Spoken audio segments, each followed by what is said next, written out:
was almost just the time that I slipped and fell on my way up to the Bawdy stage. That I was looking good and then was flat on the ground. Which I still look fucking good when I'm flat on the ground. Fuck yeah. So my story is also about a first. I was 22 years old when I found the kink scene and realized that I had come home, as us perverts do. And there was a lot about the kink scene that I found fascinating, but mostly that I got to tell people what to do, and they'd send me thank you notes or give me money. I was born for this shit. And so I was at a New York party. I actually am from the Bay Area, but I moved to Boston and discovered the kink scene there. I know I'm like the only person who went in the wrong direction, but it seems to work out. So I was in New York for my first ever fetish party. 22 years old.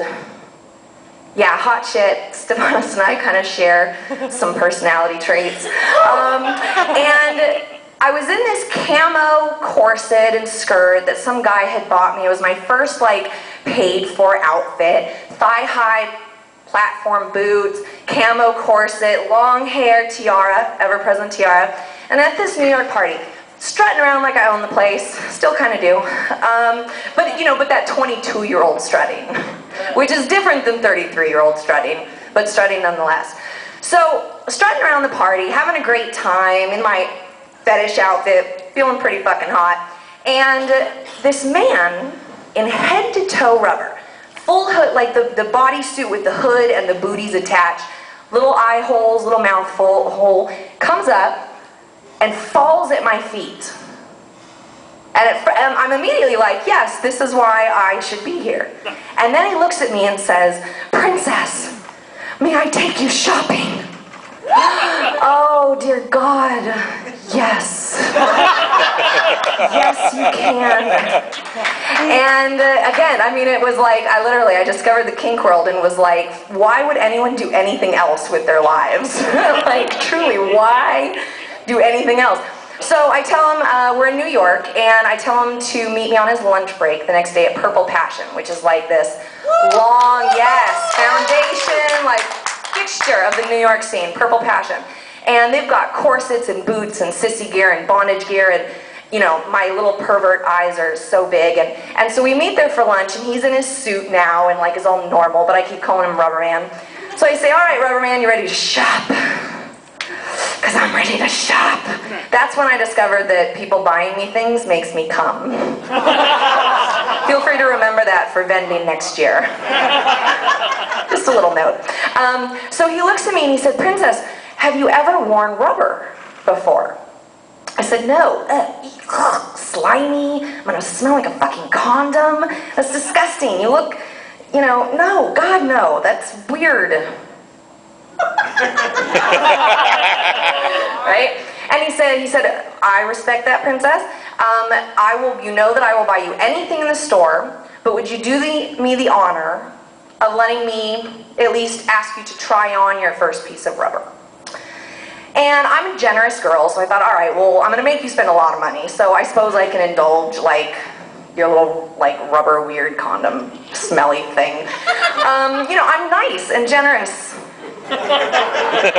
And so I'm like, okay, so I pick this short, like translucent, like tank dress with a little clasp in the back, polymorph. I think they still make those, right? With the little metal clasp, right? But really short and see-through. And I'm like, okay, at least it's little, so I'll only smell like a condom from like here to here, and I can fucking handle that for like, you know, a $300 corset. Sacrifice, people. You have to really, you know, sacrifice to do my line of work.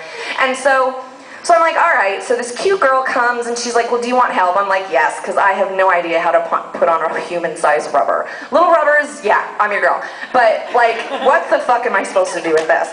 And so she comes in, and then I have, of course, this very petite, little blonde-haired girl. Sorry, flashback. And so she's like, well, let me lube you up. Oh, well, okay, this is getting better. She's like, let me get naked, let me like slick you up a little bit. I'm like, all right. So she rubs this like lubey stuff on me, and I'm going, well, maybe slimy's not so bad. with this girl, anyway, right?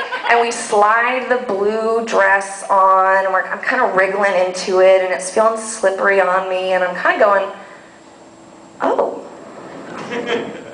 She slides it up over my tits. I'm going, and she's like smoothing it. Oh, whoa, oh, oh.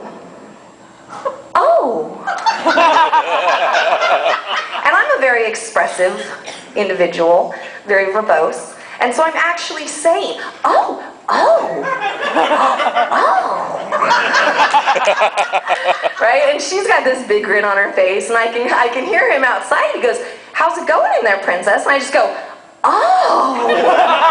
It's incredible how much you can convey with one syllable, right? Which also, if you go down to the dungeon a little later tonight, you'll discover that that's also the case. Oh God, oh God, oh God, 2 syllables, right? So she's sliding it up, and she's sliding on me, and she keeps doing this. I have to think back now and think she probably had it pretty slicked on me.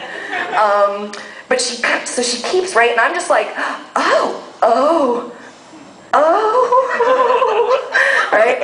And so she gets me clasped, and she goes, do you want a minute to yourself? I'm like, yeah. Yeah. So I'm standing there, and I literally am like, oh. Like, that's all I can say. Because I go a little pre-verbal, which is fucking saying something. If you have spent more than 3 minutes with me, you know that pre-verbal does not exist in my world. I do not stop talking, generally speaking.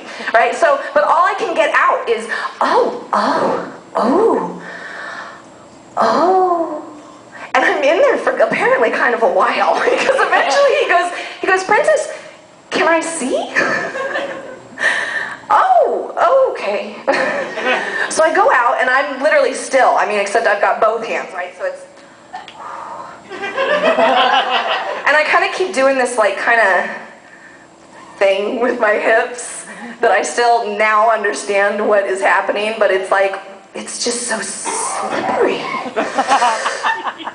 Oh. And he's like, oh. And we're just looking at each other going, oh. Right? He's looking at me in his suit with his boner, and I'm just like stroking myself and kind of doing the like 22-year-old natural, I'm a porn star, kind of like hair flip thing that, you know, as you do. And so I'm just see, even now, right? So stroking, and he looks at me and goes, princess, would you like to try on anything else? And I'm like, no. And then I discover this little spot. Somehow my hands had moved here, had moved here, had moved here. And as he was saying that, I was like, oh, no. No, I want this. I want this one. And I kind of space out in my stroking, and he's obviously spaced out a little bit with my stroking. And he goes, you know, do you want to take it off and wrap it up? I'm like, no, I know you've got to go to like work and stuff, but I think I'm gonna stroke here for another minute or 2. He was like, I can be late. He's like, I will totally explain that, like, my cars, I don't even know, but we'll kick it here for a minute if you need to keep that up. I was like, I think I do need to keep it up. So eventually I'm ready to take it off. And so I go in, and at this point I realize, as I'm putting the clothes back on, and I'm putting it on over my looped body, right, which an hour previously I was like, ew, right, which is what happens, I find, for a lot of vanilla people when I first start to describe what I do. Oh, ew, what? Wait.